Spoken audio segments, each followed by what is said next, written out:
V5 text. So it will just be a really basic tutorial, assuming you're a person coming in new who knows absolutely nothing about how the competition is run. So before we look at all this heap of code, which was what we used last year, what I'm going to do is just open examples, and I'm going to go to the competition template. So this is what you should be using. And we'll use that as an example. Okay, so when you create a new document, this is what it should look like. So all empty and different sections. So how I like to picture Vex coding is it's sort of like writing an essay. So at the beginning, you've got to configure all your points, so all your motors. So if you click this trash can looking like icon on the top right, you can basically choose to add a device. And this is where you basically configure all your motors, your controllers, etc. So add a motor, choose the port that it's plugged into the brain in, choose which gear it correlates to, click done, and there, it should pop up. So that's configuring all your devices for the very beginning. Afterwards, the competition is divided into a couple sections. So you notice there's actually a description for all the sections as well, which you can read through. But in a basic summary, pre-autonomous functions basically just means everything you're doing before the tournament. So initializing the robot, setting, for example, how fast you want the robot to go, whether you want an arm to brake and hold instead of falling back down. All of that kind of stuff is performed in pre-autonomous functions. So that's the first part, and that'll be a huge chunk of what you'll be doing. And most of the stuff you'll be configuring will be in pre-autonomous. Next up is the autonomous task. So as it says in the name, this is basically a 15-second period at the beginning of the tournament where your code will be the only thing that the robot is running, and you'll be using that to perform basically the task. And this is the hardest part of the entire Vex code process. So last year, we actually just went with a single block autonomous code. So what that means is, instead of doing something really complicated like taking it in, we just played it safe by having the robot move backwards and push a cube in to a corner. And somehow that got us the highest autonomous score in the Hong Kong tournament. So sometimes it does work. Yeah, but hopefully this year we can get more complicated autonomous in. And then the final part is... sensors. Yep. And then the final part is the user control task. So the user control task is the main part of the competition, where you'll have 1 minute 45 seconds to use your joystick and your controller to control the robot. So normally what goes in here is, as stated, the joystick values. So for example, which joystick should correlate with which motor, and I'll be showing an example code for this one, and we can probably just share and use the same movement code. And finally, this thing at the end, no need to tamper with it. It's basically just the things that trigger the different sections. Because what happens in the tournament is you have to hook your controller and your robot up to a field switch. So it's literally like a switch, a button on the field. And once it gets flicked to autonomous, this runs, and it basically triggers this part, void autonomous. So you notice this yellow autonomous correlates to the autonomous here. When it goes to driver control, it goes to user control. So anyway, that's the general gist of it. And now going back to our code for last year, this is how it's applied. So as you can see, we've listed all our devices here. So a lot of motors, as you can tell, and our central controller. And we actually tried using 2 controllers as well. So that is an option, though you can ask me about the code for that one when it comes down to it. Okay, so this is all part of the pre-autonomous phase. So just now I mentioned how this is configuring all the things that happen before the tournament. So I labeled it, for example, lift. So these are like separate paragraphs, and they all perform different functions for the robot. So what we wanted to do last year was you wanted to basically focus on the robot's intake. So spinning the front of the robot to intake cubes in, lift and lower to lift and lower the arms, because we had to put the cubes into towers, and deposit, basically pushing the cubes into a corner. So what happens in each of these sections is you just have to specify which motors you want to execute which functions. So for most of these, it'll just be spinning your motor, and you have to specify the direction, play around with it. This command just means, it's like the trigger command basically. that correlates to your controller button. And yep, so we've got lift, lower, intake, deposit, push, retract.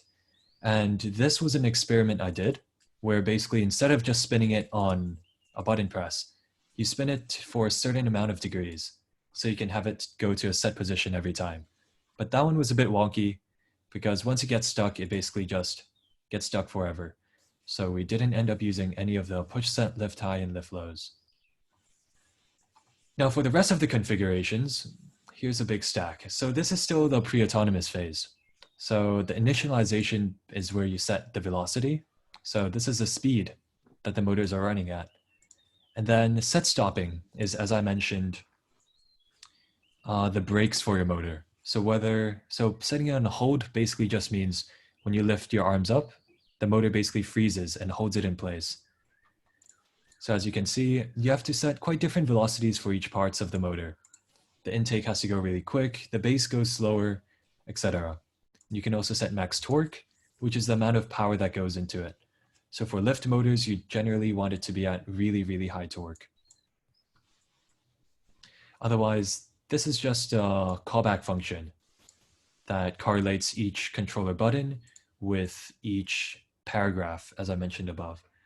So your job as a programmer is to talk a lot with your driver and the engineers on your team, and you really, really have to know all the buttons they want to correlate to which functions. And it's your job to program that and customize it for best performance. And now for the autonomous task. So as I mentioned, what we did last year for a safety net was a single block push autonomous. So all it did was the robot would turn backwards for 85 degrees at a speed of 45%. And that's literally all it did. But otherwise, as you can tell, I actually experimented with another type of manual code where, for example, and it's quite a lot of steps. So I try to include some explanations. So unfolding the intake ramp, unfolding the arms, basically having it rotate for this amount of time. And you have to basically specify and code every step of the process. And generally, I wouldn't recommend doing it manually like this because the margin of error is quite large. But if you try to use like automatic calculations and sensors, then it gets a lot more complicated. Anyway, so yeah, that was the whole autonomous part, but unfortunately it wasn't reliable enough to be used. And then for the user control task. So just now I mentioned very vaguely of joystick values that correlates to your motors. So what that really means is if I translate this into English as it stands, this basically just specifies, for example, if you push a controller vertically on the vertical axis, then it would take 0.8 of that value and then add it with 0.3 of the horizontal value. So that just determines basically how much you want your robot to move. So whether you want it to steer more quickly horizontally or whether you want it to steer more slowly. So we'll probably just be sharing this movement code with everyone. So no worries of coding this part. You just need to configure it. So yeah, that's pretty much the entire code that we used last year, and it served us pretty well. And yeah, that's pretty much it for the basic introduction to what the tournament is and what you need to do for the code. And I've also got a video on converting to the competition template, which should be on the Google Classroom. But yeah, otherwise, that's just a really simple tutorial. And oh yeah, so for a final thing, I'll just cover the Vex Command Reference. So if you'll bear for me for 1 second. So I open that up. Need to do a new screen share.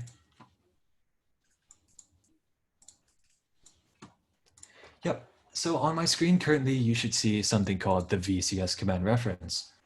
So as I mentioned, actually, I was not too great with computer science. I only did really basic computer science, and how I survived was through this. This is pretty much the Bible for our programmers. So you click this, and let's say I want to learn stuff about the motor, because that's what my team will be experimenting with. So it gives you a list of every single motor command that works in Vex. So if I go to motor.spin, for example, it literally tells me what to do. So it describes, this is the command, this is what you need to type in, the direction type, whether it spins forward or reverse. And it even gives you an example of the code and has explanations as well. and then it explains what's the role of it in the command. And yeah. So it covers a lot of stuff. You've got brain commands, motor commands, but what you mainly need to focus on is just coding for the motors. So for example, setting the torque, etc., as I mentioned. So I'll put the VCS Command Reference on Google Classroom, but for anyone interested in computer science, have no worries if you have no prior experience or if you're really new. With the help of VCS Command Reference, all you need to do is really knowing the correct commands to put in. So your research whilst your team builds the robot would be browsing the command reference, looking at the details, the types of values, and reading through the explanations and knowing which motor type commands you want to try using. So yep, and that's all from me for programming. Cool. Thank you very much, Jaden, for that. I know a lot of work goes into making it look very, very simple there, but I know that's as a result of a lot of work that's been done over the course of that year. Okay, team leaders, would you want to meet with your teams briefly